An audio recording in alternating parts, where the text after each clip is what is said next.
Each one of these will be the largest battleship in the history of our country, the largest battleship in the history of the world ever built.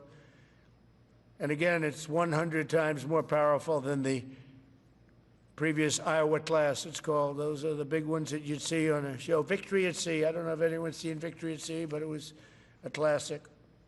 They'll help maintain American military supremacy, revive the American shipbuilding industry, and inspire fear in America's enemies all over the world. We want respect. We're going to have it. We already have it. We're more respected now than we ever were. A year and a half ago, they laughed at us. Now they respect us again at levels that they've never respected us.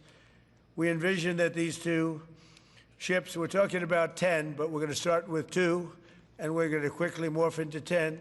And ultimately, we think it's going to be anywhere from 20 to 25 of these. But we're starting with the first 2 immediately, and we're going to then be very quickly involved with, I think, we're going to do another 8. And then we're going to ultimately and pretty quickly have a total of about 20 to 25. We'll make that determination. We envision that these ships will be the first of a whole new class of battleships to be produced in the years to come.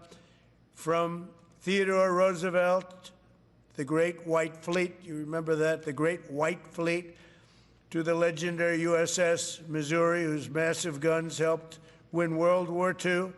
America's battleships have always been unmistakable symbols of national power. We stopped making them for whatever reason, I don't know. And I want to congratulate John Thalen, who is your Secretary of the Navy. He came to me the first day we met. He talked about battleships, and I said, "You're absolutely on the right track." He said, "Why are we doing other things? We have missiles, which are much more expensive." By the way, these battleships have tremendous numbers of missiles, but they also have guns. And in many ways, guns can do the trick just as well as missiles at a tiny fraction of the cost. Once completed, these new 30 to 40,000 ton plus vessels will be the flagships of the American naval fleet, and there has never been anything built like them. And I just want to, be very clear that we're building them here. We're working with others, but we're building them here. We have great Navy yards. We'll be negotiating with some of the companies that are running those yards, taking over the yards. We used to build a ship a day during World War II. Now we don't do ships very much anymore. We do military ships. We do submarines. By the way, we're 15 to 20 years advanced in our submarines over anybody else. That was one of the things that I did in my first term. We make the best submarines by far in the world. We're at least 15 years advanced ahead of anybody else in submarine development. Most powerful, that's right, the most powerful weapon anywhere in the world, undetectable. So the battleships are going to be armed just in terms of guns and missiles at the highest level. They'll also have hypersonic weapons, many hypersonic weapons, state-of-the-art electric rail guns, and even the high-powered lasers that you've been starting to read about. We have lasers where you aim the laser at a target, it just wipes it out. We're going to have, they'll be the most sophisticated lasers in the world, and the most sophisticated laser in the world will be on the battleships that we're building. They'll also carry the nuclear armed, sea-launched cruise missiles currently under development, which will be instituted pretty quickly, but they're under development, and they've proven to be extremely lethal. The U.S. Navy will lead the design of these ships along with me, because I'm a very aesthetic person, alongside our partners in American industry. And we're going to have Pete Hegseth and Marco and a lot of very talented people involved. But a lot of it's already been done. We've been doing this for months. The construction will create thousands of American jobs. We're going to have the jobs be created. I mean, already we have factories being built unrelated to this, although AI will be a big factor when it comes to these ships. They'll be very AI controlled. Today's announcement is yet another step in our mission to make the United States Navy stronger than ever before. Again, when you talk about 100 times the power of these massive ships that we had years ago. It's pretty amazing. And next week, I'm going to meet with the defense prime contractors. I'm going to meet with them here, Florida. And we're going to be talking about production schedules because they're too slow. We have many countries, allies, that are wanting to buy. We make the greatest equipment in the world, by far. Nobody's even close, but they don't produce them fast enough. So we're going to be meeting with them to talk about the production schedules. We're going to have strong production schedules. And the only way they're going to be able to do that is to build new plants. Even with the F-35, we have many people want the F-35 fighter jet, and it takes too long to deliver them to allies or to ourselves. It takes too long. The only way they're going to be able to deliver them is if they build new plants. They don't want to build new plants because that's expensive. So we're going to be discussing production schedules. We're going to be discussing CapEx spending. We'll be discussing the pay to executives where they're making $45 and $50 million a year and not being able to build quickly. They're going to make that kind of money. They have to build quickly. Again, we make the best equipment in the world, but they don't make them fast enough. And we're going to be also discussing dividends. We want the dividends to go into the creation of production facilities. So we'll be talking about all CapEx, dividends, and the pay.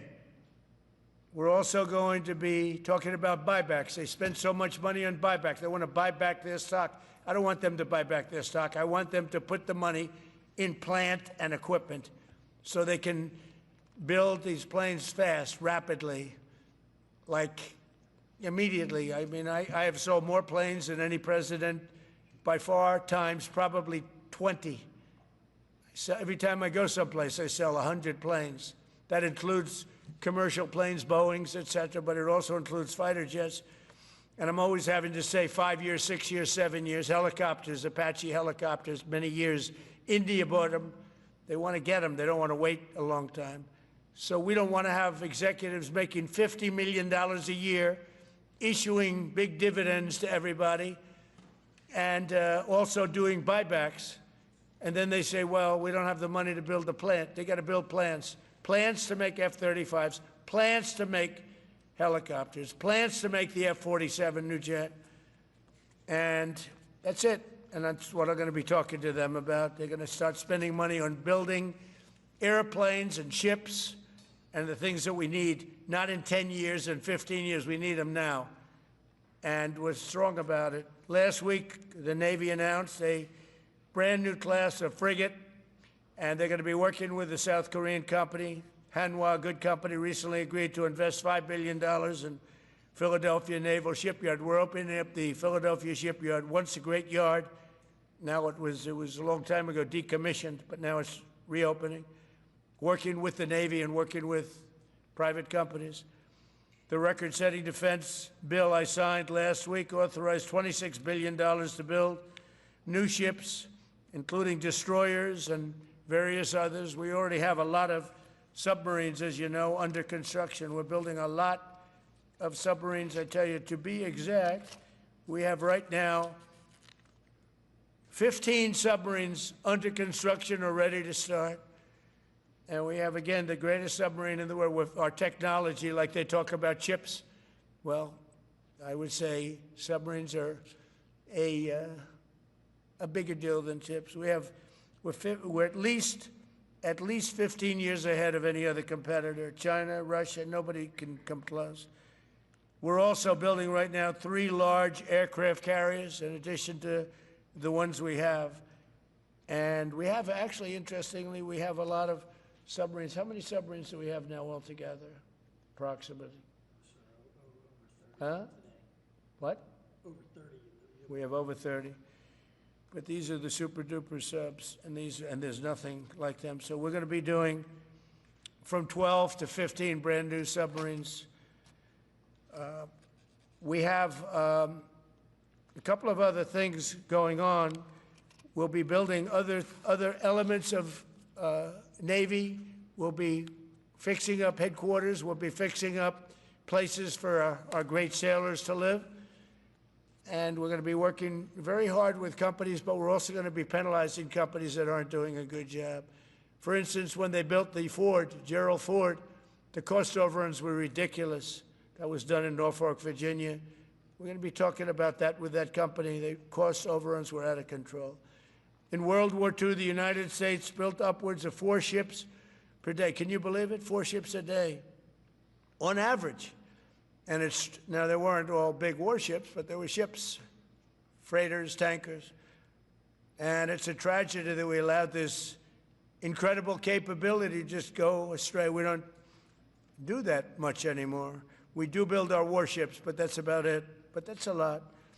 We're going to restore America as a major shipbuilding power. We're going to ensure the USA is the most powerful fleet anywhere in the world, and long into the future, with battleships helping lead the way, and the submarines that, again, nobody competes with us on submarines. So I just want to thank everybody, and I'd like to ask Secretary Hegseth to say a few words, followed by the Secretary, but if you would, Secretary of the Navy. But Pete's doing a fantastic job. By the way, we have drugs are down 96.2% coming into the United States. 92.6 by sea. And soon we'll be starting the same program on land. Land is much easier. But every one of those boats that we knocked out saved 25,000 lives. So we saved 25,000 lives every time we knock out one of those boats with the drugs pouring in. And you just have to see it. I mean, people say, oh, gee, do you think it was really drugs? Well, just take a look. Bags all over the place. That's not fishing equipment. There's no fishing rods on those boats. They move fast. When you see a boat with 4 engines or 5 engines on, going 40, 50 miles an hour, well, they get hit. We save 25,000 lives every single time we knock out a boat. And it's over 96% stopped by sea. We're trying to figure out who the other 4% are, frankly. And we're going to have the same success, but even quicker, because it's much easier on land. If they want to come by land, they're going to end up having a big problem. They're going to get blown to pieces, because we don't want our people poisoned. 300,000 people died, probably last year 300,000. A lot of people say it was 200. Somebody said last night, it was only 175,000 people. That's like 3 stadiums, big football stadiums filled up with people died. But I think the real number is 300,000. We're not going to have that anymore. So we're doing a great job, and we enjoy doing it. Our border is secure. Our country is strong. Trillions of dollars is coming into our country from other countries and companies. They're building factories and plants, including auto plants, all over the United States of America.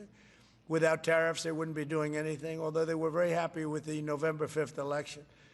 But it's only because they want to avoid paying tariffs that they're all coming in. And again, the biggest number was $3 trillion in history. That was China many years ago. Now it's $18 trillion, and that's just in 10 months. We think we could hit $20 trillion. That's investment in the United States, including plant and equipment. So thank you very much, and I'll ask Pete to say a few words, and then John. And if you have any questions, we'll take them. Thank you.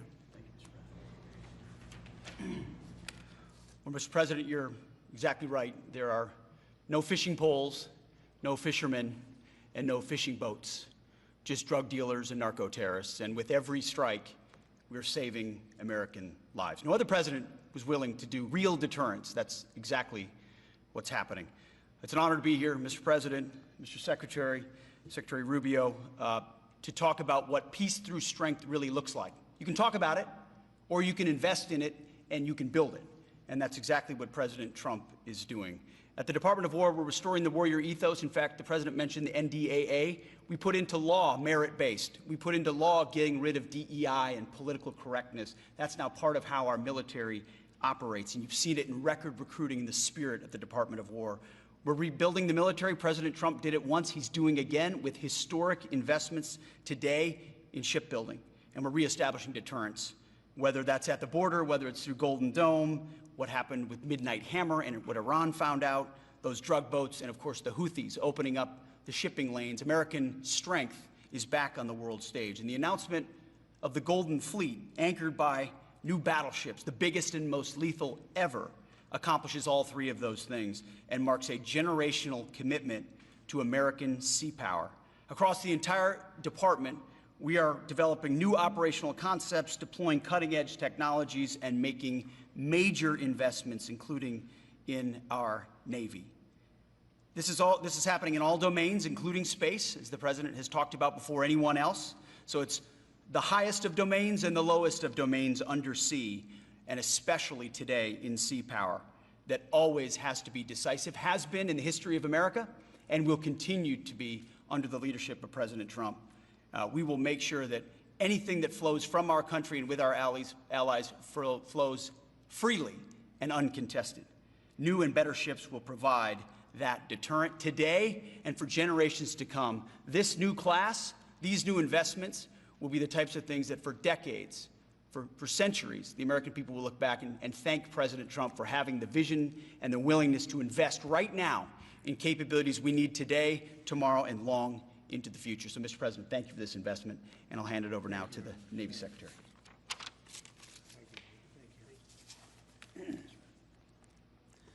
Mr. President, Secretary Hegseth, Secretary Rubio, thank you for being here on a very consequential day. From my very first conversation with President Trump about serving as a Secretary of the Navy, he's talked about the great Iowa-class battleship and why America doesn't build ships anymore with that kind of offensive firepower that takes the fight to the enemy. During my time in the job, I've talked extensively with our combatant commanders, like Admiral Paparo and Admiral Cooper, and our CNO, Admiral Cottle. And what I've learned is that not only is the President's idea a good one, it's something that Navy desperately needs and now has a formal requirement for. The future Trump-class battleship, the USS Defiant, will be the largest, deadliest, and most versatile and best-looking warship anywhere on the world's oceans. I want to thank the President for his vision to make this game-changing capability for the United States Navy. The Iowa was designed to go on the attack with the biggest guns, and that's exactly what will define the Trump-class battleships: offensive firepower from the biggest guns of our era. This ship isn't just to swat the arrows. It is going to reach out and kill the archers. And for the first time in generations, we'll have a new leg in America's nuclear deterrence, because the Trump-class battleship will carry the nuclear-armed, sea-launched cruise missile. Striking dominance isn't all that the Trump-class battleship brings to the fight at sea. It has the size and capacity to serve as a flagship for our fleet commanders so that they can command and control naval forces far out to sea. As shown in the series, and the President mentioned it, Victory at Sea, Admirals Bull Halsey and Raymond Spruance commanded the war in the Pacific from their battleship flagships during World War II. Now this new battleship will command everything from warships to drones and everything in between. We're going to make battle groups great again. And this is just one piece of the President's Golden Fleet that we're going to build with the investments he talked about. A new frigate, the right frigate, the one our warfighters have told us they need. More amphibious power for our Marines with new capabilities like the medium landing ship. As part of the Navy's high-low mix, we're moving out aggressively on unmanned vessels with funding from the President's One Big Beautiful Bill to bring options to the fight and pull new, non-traditional defense partners into the American shipbuilding ecosystem. And we're making a generational investment in support ships. Logistics wins wars, and that kind of shipbuilding is the spark that will ignite the industrial base and help power the commercial shipbuilding that the President has called for. Under your leadership, Mr. President, we will have more tonnage and firepower under construction than ever before in our history. Building the President's Golden Fleet means jobs across the United States now. There'll be work for shipyards everywhere, from Philadelphia to San Diego, from Maine to Mississippi, from the Great Lakes to the Gulf Coast, and for manufacturers that will build components for this battleship in every state. The President has been clear. We must bring back our American maritime industrial might. And he has told me many times that as Secretary of the Navy, it is my job to equip our sailors to win the fight at sea with the finest ships in our history. To conclude, the USS Defiant battleship will inspire awe and reverence for the American flag whenever it pulls into a foreign port. It will be a source of pride for every American when it brings home our brave sailors who will sail defiant, raise their fists, and say, "We are peace through strength." And our adversaries will know when the Trump-class USS Defiant appears on the horizon, American victory at sea is inevitable. Thank you, Mr. President. Now, when a conflict arises, you are going to ask not one, but two questions. Where are the carriers, and where are the battleships? Thank you. Thank you very much. Thank you. I just want to mention that John Phelan is one of the most successful businessmen in the country, in our country. It's been a tremendous success, and he wanted to do this, and for nothing. He's taken probably the largest salary cut in history, but he wanted to do it. He wants to rebuild our Navy, and you needed that kind of a brain to do it properly. So I just wanted to give you a little information on him, which is probably enough. But one of the most successful men in the country, and he's that because he understands it, and he understands finance in addition to what we're talking about. Somebody who's doing a fantastic job is Marco Rubio, Secretary of State. And Marco, maybe say a few words, and then we'll answer some questions. Thank you. Thank you, Mr. President. And I don't have much to add. This is a phenomenal presentation. Thank you, Mr. President. This is American industrial power returning. This is the ability, once again, to rebuild, to have industry in the United States. This is generational in the change, not just in terms of applying American war power, increasing our ability to protect the seas. The U.S. Navy is the single biggest source of peace in the world of all of our forces because it gives us a global footprint. But it rebuilds American industrial capacity. The ability to make things again in our country has been critical to what the President's agenda has been all about, and this is a tangible reminder of it. And I know the country's grateful for it, and generations of Americans will be grateful for it. So thank you. Thank you, Marco. By the way, I think I'd just like to point out that these ships are made of steel as opposed to aluminum. It's a big difference, as you know. Battleships, the great battleships, had 6- and 7-inch steel hulls. And these are going to be likewise made out of very powerful steel. Our steel industry is coming back very strongly, by the way. It's coming back at record numbers. And we're going to be using them for the steel, but as opposed to an aluminum side, which, in all fairness, is not the same. So, John, we're going with all steel, I understand. And that's going to be something that people are surprised. More expensive, but not even comparable in terms of the importance and the strength. Yeah, please. What's your timetable for these first two ships, and do you see them as a counter to China? We're going to start almost immediately, and we'll probably talking about 2.5 years. And in terms of the mission, do you see it as a counter to China? It's a counter to everybody. It's not China. We get along great with China. I have a great relationship with President Xi, and not China. It's just everybody. You don't know who comes along. But we just wanted peace through strength. Hopefully we never have to use them. But there will never be anything built like these. Think of it. Those battleships are incredible. These have 100 times the power. Think of that. I mean, and they were big and they were powerful.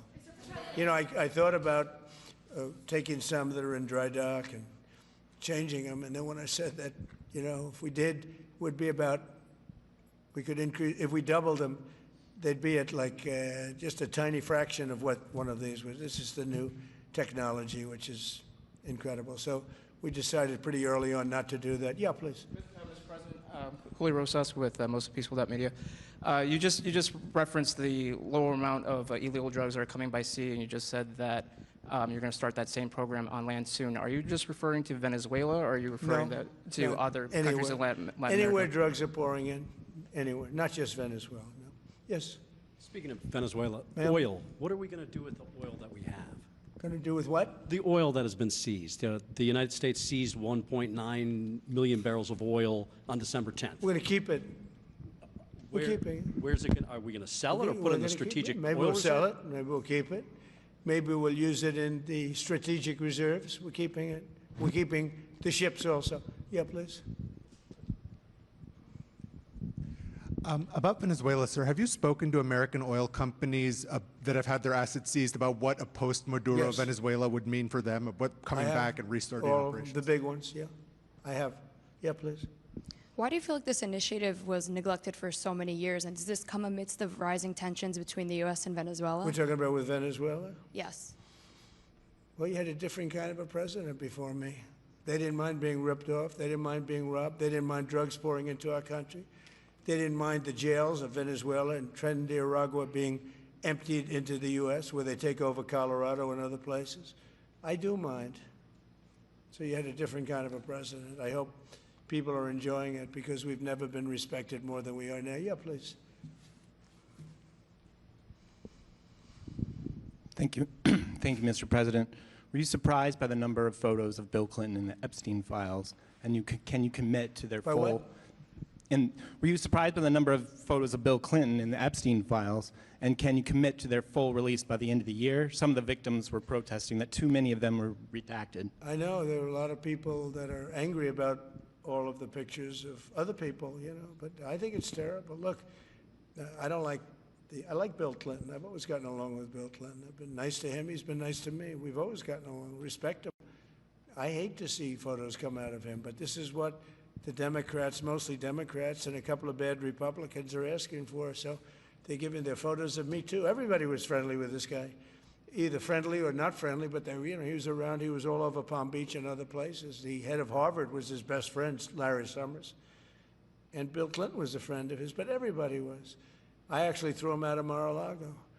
And as a person that was in Mar-a-Lago, I threw him out. Mar-a-Lago, this is Mar-a-Lago. It's the hottest place I think it's the hottest place in the world, but it's the hottest place in Florida. And everybody would come here. He'd come here. We actually threw him out. But no, I don't like the pictures of Bill Clinton being shown. I don't like the pictures of other people being shown. I think it's a terrible thing. I think Bill Clinton's a big boy. He can handle it. But you probably have pictures being exposed of other people that innocently met Jeffrey Epstein years ago, many years ago, and they're, you know, highly respected bankers and lawyers and others, and they'll end up, because of guys like Massey, who's a real lowlife, whose polls are down to about 9%, by the way, in the great state of Kentucky. If you look at Kentucky, Kentucky is such a great place, but I don't know, they've got a couple of people on there that are very strange in terms of leadership, but Massey's a loser, and he likes it, and that he works with the Democrats. He's just being used by the Democrats, because what this whole thing is with Epstein is a way of trying to deflect from the tremendous success that the Republican Party has.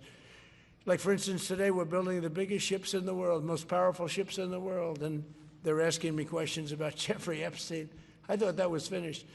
I believe they gave over 100,000 pages of documents, and there is tremendous backlash. It's an interesting question, because a lot of people are very angry that pictures are being released of other people that really had nothing to do with Epstein, but they're in a picture with him because he was at a party, and you ruin a reputation of somebody. So a lot of people are very angry that this continues. A lot of Republicans are angry because of the fact that it's just used to deflect against a tremendous success. Look, we have $18 trillion coming into our country. We have, I believe, we're going to have the most successful economy in history. We inherited a mess. Now prices are coming way down. Gasoline is less than $2 in some states, $1.99, $1.97, $1.95 a gallon. $1.95. Think of that. A gallon. Nobody ever thought they'd see that. They don't want to talk about that. They want to talk about Epstein. And the problem is a lot of Democrats are being caught up in the web, like Larry Summers. Larry Summers was the head of Harvard. He's now been forced to resign from every board he's on, and he was thrown off the Harvard board. Now, he was at Epstein's Island a lot. I wasn't. I never went there, by the way. But fortunately, it's nice. But I never went there. But a lot of people did go there. But instead of talking about the battleships, or instead of talking about most favored nations drugs, we're bringing down drug prices like at a level that has never even been thought of, by thousands. Think of it, by 1,000%, by 1,200, 1,300, 1,400% in some cases. A drug that sells for $10 in London It's costing $130 in New York. We're bringing it down to $20, and they're going to go up to 20. So they're going from 10 to 20, which is a doubling. It's a doubling. That's a lot, but it's a doubling. But we're going down to 20.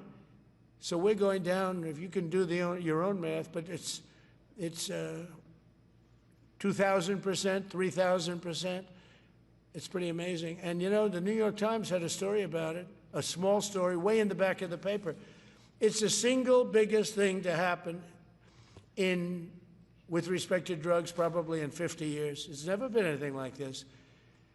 In my first term, I was able to get drug prices down 0.25%. It's the first time in 28 years that they went down. 0.25%. I was so proud of myself. Now we're doing them 2,000%, 1,500%, 1,200%. That pill that sold for $130 will now be selling, as an example, for $20 because the rest of the world took advantage of us. Without tariffs, I could have never done it. I called up the heads of the countries. As an example, France, I spoke to a very good man, President Macron of France, and I said, Emmanuel, you have to raise your drug prices. He said, no, no, no, we will not do that. I said, you have to. He said, no, I don't want to do that. Look, you're asking me for go to $10 to $20. You're going to come way down to 20. We don't want to do that. Now, in all fairness, no other president even tried. But if they did try, there was actually a fake story in stupid USA Today. I didn't even think they'd make it anymore. I haven't. But I saw a story where Biden was trying to do this. Biden never tried to do it. Biden didn't know he was alive. He never tried to do it. But they're taking it from $10 to 20. So he would say, and the other leader said the same thing. No, no, we won't do it. I said, no, no, you're going to do it 100%. They said, nope. We're not doing it. We're not going to double our price. Because, again, if you go from $10 to $20, they're doubling their price. We're coming down, though, from $130 to $20, because we're going to get the lowest drug prices in the world. Whatever the lowest price is called favored nations. We're going to have the lowest price.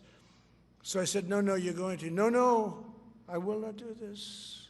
Politically, it's unacceptable. I said, Emmanuel, you're going to do it 100%. Please accept it now. Be nice. You're going to do it 100%. No, no, no, I will not. I said, yes, you are. He said, why do you keep telling me I am when I'm not? Because if you don't do it, I'm going to put a 25% tariff on everything France sells into the United States of America. And that's approximately 20 times more than I'm asking for with respect to drug prices. He said, oh, I see. I agree to do it. Every other country said the exact same thing. They all said, nope, I will not do it. I said, all right, on Monday morning, you'll have the 25% tariff, everything you sell. In the case of France, it was wine, champagne, cars, everything they sell. It's 25 to 30 times the price of what we're talking about, at 25%. Every single country agreed. And that was the big problem. The drug companies were difficult, but fine, because we have a certain control over the drug companies. We had no control over these foreign nations. So every single country has agreed to do this. So we will take that pill price down, as an example, talking about not just pills, we're talking about everything. We'll take it down from $130 a pill down to $20 a pill. And the rest of the world will take it from $10 a pill up to $20. It's the biggest thing ever to happen, and it's covered, barely covered in the New York Times because it's a fake newspaper. Yeah. Mr. President, on shipbuilding, how does the administration plan to ensure that there's sufficient workforce availability as you're producing these ships? Could you speak up? How does the administration plan to ensure there is sufficient workforce availability as you're producing these ships? We're going to have it. We're going to have tremendous workforce availability. We're also going to have robots helping us. We're going to have a lot of robots helping us because we need it. And because we're going to town, we're building a lot between the AI and the auto plants. So we're going to need robots. We're going to have robots, but that's going to help us. We're going to have tremendous workforce. And in order to operate you're always going to need people. You know, you can have robots, but you're going to have to get somebody to start those robots, and you're going to have to improve the robots. But we're going to have robotic factories plus manpower. So we're going to have enough. We're going to need the help of robots and other forms of I guess you could say, employment. We're going to be employing a lot of artificial things, but the beauty is we're going to have more jobs than we've ever had. Just so you know, a number came out the other day. We have more jobs right now in the United States. More people are working right now in the United States than at any time in the history of our country. Think of that. Pretty amazing. So we'll have the help of, mechanical help, if you want to call it that, but we'll have tremendous employment. They'll be paid a lot of money. They'll do better than they ever did.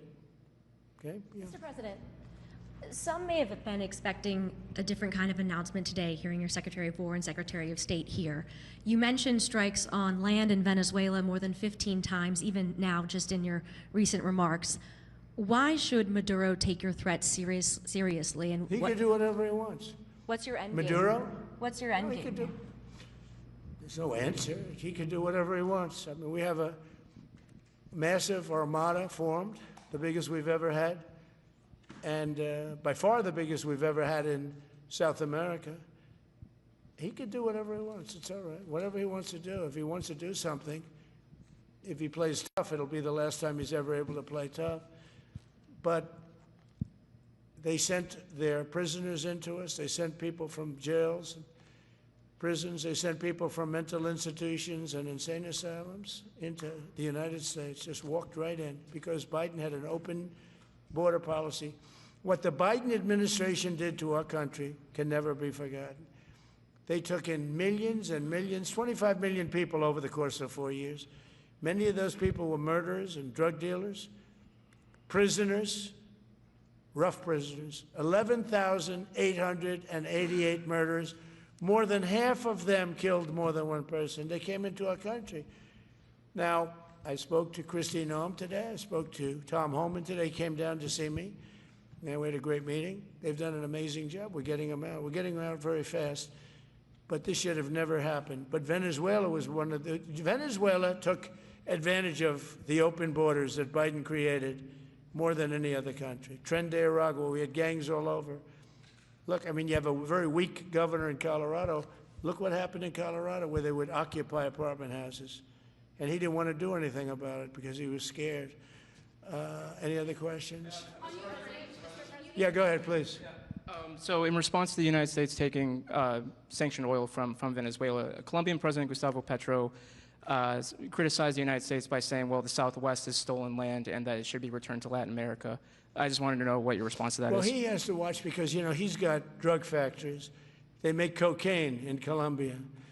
And he's no friend of the United States. He's very bad guy. And he's got to watch his ass because he makes cocaine and they send it into the United States of America from Colombia. We love the Colombian people. I love the Colombian people. They're great people, energetic, smart, great. But their new leader is a troublemaker.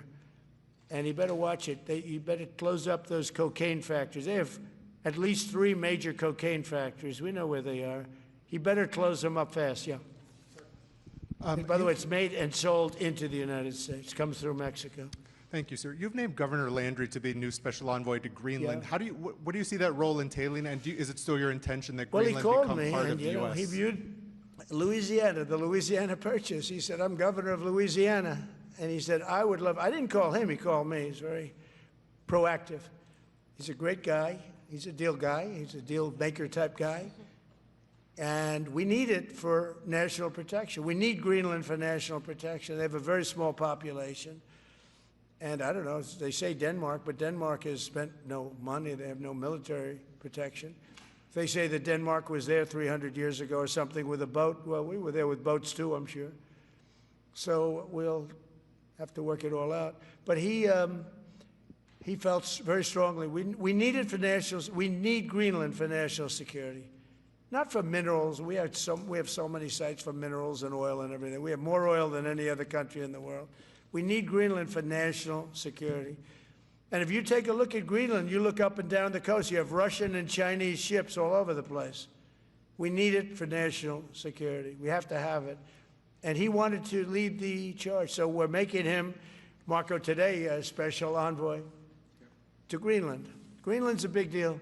Yeah. On Ukraine, can you give an update on the talks that took place this past weekend, and could a trilateral discussion of sort be the next step for Ukrainian, U.S., and Russian delegations? So the talks on Ukraine, Russia are going along. They lost, as you know, 27,000 soldiers last month, mostly soldiers, some people in Kiev, etc., but mostly soldiers. And the talks are going along. And I say that, there's tremendous hatred between these two leaders, between President Putin, President Zelensky, tremendous hatred. And I hope we can get it done. We are talking. Talks are going okay. But, I've solved 8 wars. And Thailand is starting to ship up. They started with Cambodia. They started up again. But I think, Marco, we have that in pretty good shape to have that stopped. So we stopped 8 wars. And I thought this would be in the middle of the pack, but maybe easy, but in the middle of the pack. But there's a lot of hatred between those two people. And when there's hatred, there's, But we stopped one war 38 years, one war 35 years, one war was going on for 32 years. And we stopped.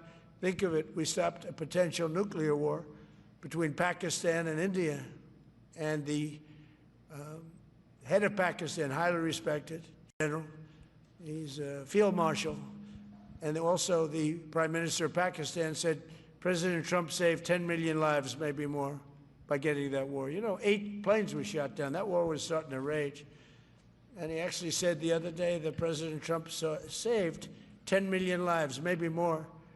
So we solved all these wars. The only one I haven't solved yet is Russia, Ukraine. Are you still pushing for the Christmas Day deadline with Russia and Ukraine? And have you spoken with Putin or Zelensky or plan to push the deal? I'll do whatever I have to do. I'd like to see it stop. Look, we don't lose any money on that war anymore. Biden gave $350 billion, and who knows what happened to it. We now sell missiles, planes, all of the best military equipment. We sell it to NATO. We got NATO to go from 2% GDP to 5%. Nobody believed that to this day. Nobody's going to write that, but nobody believed it. And they take that money and they pay it to the United States for weapons. So we sell weapons to NATO. We sell full price. We sell weapons to NATO, and NATO takes those weapons and probably distributes them, but gives a lot of them to Ukraine. So we don't lose any money like we did with Biden. He was spending money like a fool. He was a fool. What he did to our country is so horrible. But he gave $350 billion between cash, gave a lot of cash, $350 between cash and weapons. You remember at the beginning of that whole thing, I gave them javelins. Javelins are the anti-tank busters. And President Obama at the time gave them sheets. I gave them javelins. They gave them sheets. But the bottom line, it's time for, I think they're all tired of that war. Everyone's tired of that war. It's got to stop. Yeah, please. The U.S. was in active pursuit of a sanctioned oil tanker yesterday. Are you able to share what became of that tanker? Was the U.S. able to seize it? No, it's moving along, and we'll end up getting it. Yeah, we're actually pursuing it. Can you imagine? Because it came from the wrong location. It came out of Venezuela, and it was sanctioned. Yeah, please. Ultimate goal in Venezuela to force Maduro from power. Well, I think it probably would. I can't tell that. That's up to him, what he wants to do. I think it would be smart for him to do that. But again, we're going to find out. Look, Venezuela did terrible things to the United States. They sent hundreds of thousands of people, millions of people, into our open border. They sent their criminals. They sent their prisoners. They sent their drug dealers. They sent their mentally insane and incompetent people into our country more than any other country. Others did too. The Congo did. Others did too. And we just let them come right in because we were run by a stupid president. But you don't have a stupid president anymore. Mr. President, have you set up the meeting with the health care insurers just yet? And what are you hoping to get? How I'll be setting it up. I think we're going to meet with healthcare, the healthcare insurers, the insurance companies. So what I'm asking for in healthcare is very simple. Obamacare is a disaster. I call it the Unaffordable Care Act. Unaffordable as opposed to, it's unaffordable. They're going to have a tremendous increase in premiums, which is Obamacare, which is them, the Democrats' fault. They'll try and blame Republicans. It has nothing to do with us. It's the Democrats' fault. What I want to do is we spend hundreds of billions of dollars a year that go to insurance companies. I want that money to go to the people and let the people buy their own health care. And everybody loves it. It's become our issue. Now, before I do that, I'll meet with the insurance companies, just as I met with the drug companies. As you know, we're meeting with 4 other drug companies, Johnson & Johnson, but they've all agreed. We're meeting with them this week. It's coming up. It'll be a similar meeting. They've all agreed. But nobody would have thought the drug companies were going to do what they did. Were they giving away free drugs? They've been so great, okay? And we have most favored nations. Nobody thought that was possible. I don't think any other president ever tried to get it because they never thought they could. But with respect to the insurance companies, I want to meet. There's essentially 14 of them, 10 big, but there's a total of 14 pretty much, pretty big. And I want to meet with them, and I want to say, I want you to cut your rates way down, way down. And maybe if they do that, we'll be able to not cut them out. We'll be able to continue to deal with them, which is probably a little easier process. I think the best process is pay the money directly to the people, let them buy their own health care. But I'm going to meet with them the first week back. I do it now, but they're trying to come up with a schedule. They want to meet badly, they've told me, but they want to come up with a schedule. I said, make it a good schedule. Your rates have to come way down. We're also going to meet with other insurance companies because under Biden, the insurance rates have gone through the roof. Auto insurance, home insurance. I mean, insurance companies are making far more than they're entitled to make. So we're going to be doing that. But just in the meantime, we'll be meeting with the insurance companies in the first week, the first few days back in Washington, because they're trying to come up with a proposal that will satisfy me. Thank you very much, everybody. Appreciate it. I hope you're going to enjoy the battleships. They're going to be beautiful. Thank you. And have a great Christmas if I don't speak to you. Thank you very much. Thank you very much.